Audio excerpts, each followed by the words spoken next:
महाराष्ट्र प्रदेश काँग्रेस कमिटीच्या पर्यावरण विभागाचे प्रदेशाध्यक्ष समीर सुभाष वर्तक यांच्या नेतृत्वाखाली तसेच काँग्रेसच्या व्यापारी विभागाचे प्रदेश सरचिटणीस के अशरफ यांच्या पुढाकाराने चिंचोटी या ठिकाणी चिंचोटी कामन भिवंडी हा पालघर आणि ठाणे या जिल्ह्यांना जोडणारा महत्त्वपूर्ण महामार्ग वर्षानुवर्षे नादुरुस्त असून एक प्रकारे तो प्रवाशांचा जीव घेणारा मृत्यूचा सापळा बनलाय।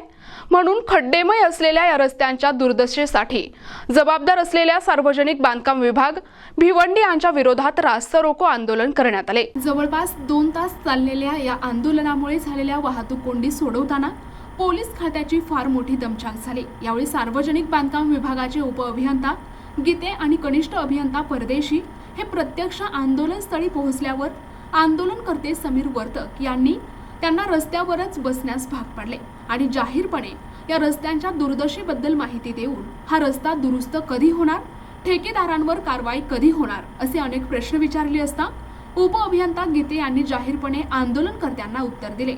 यामध्ये दिनांक 15 जून पर्यंत हा रस्ता दुरुस्त करण्यासंदर्भात माननीय उच्च न्यायालयाचे आदेश असून जर 15 जून पर्यंत रस्ता दुरुस्त झाला नाही तर ठेकेदारावर कायदेशीर कारवाई करण्यात येईल।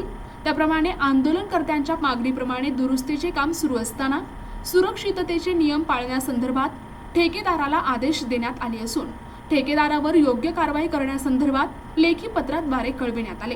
या आश्वासनानंतर माननीय उच्च न्यायालयाचा मान राखून हे रास्ता रोको आंदोलन दिनांक 15 जून पर्यंत स्थगित करण्यात आले। परंतु जर हा रस्ता पूर्ण झाला नाही तर यापेक्षाही तीव्र आंदोलनाचा इशारा आंदोलनकर्त्यांनी दिला आहे। काँग्रेस पक्षाचे पदाधिकारी आणि असंख्य कार्यकर्ते याचप्रमाणे आजूबाजूच्या गावातील अनेक नागरिक यावेळी आंदोलनात सहभागी झाले होते। काय सांगाल, तुमचं आंदोलन जे आहे ते यशस्वी ठरलेलं आहे, चक्क पीडब्ल्यूडीचे अधिकारी आहेत ते रस्त्यावर बसून मला उत्तर देत आहेत, काय सांगाल याबद्दल? बघा, हे आंदोलन यशस्वी ठरलेलं नाहीये।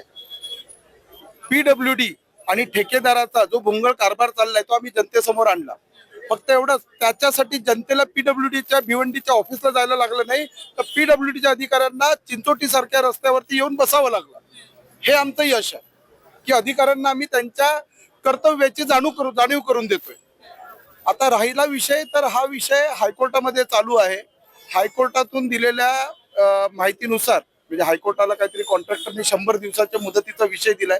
ती मुदत 15 जून रोजी संपते, तर आम्ही 15 जून पर्यंत सन्माननीय हायकोर्टाचा मान राखतो आणि 15 जून पर्यंत स्थगित करतो। पण 15 जून पर्यंत रस्ता रिपेअर झाला नाही तर आमचा संघर्ष पुन्हा चालू राहणार। काय वाटतं, सुप्रीमवर आता काय कारवाई झाली पाहिजे? आता करतो ना, सर्व नियमानुसार ज्या सगळ्या कारवाई आहेत, झालेल्या अपघातांचा संदर्भात मनुष्यवधाचा गुन्हा, त्यांनी ज्या सगळ्या सुरक्षिततेच्या नियमामध्ये जी हयगय केलेली आहे त्या संदर्भात कारवाई आणि येणाऱ्या दिवसात असा भोंगळ असा हा जो कंत्राटदार आहे त्याचा कॉन्ट्रॅक्ट रद्द करण्यासाठी आम्ही प्रयत्न। प्रतिनिधी गोवर्धन बिहाडे, NTV न्यूज मराठी, वसई, पालघर।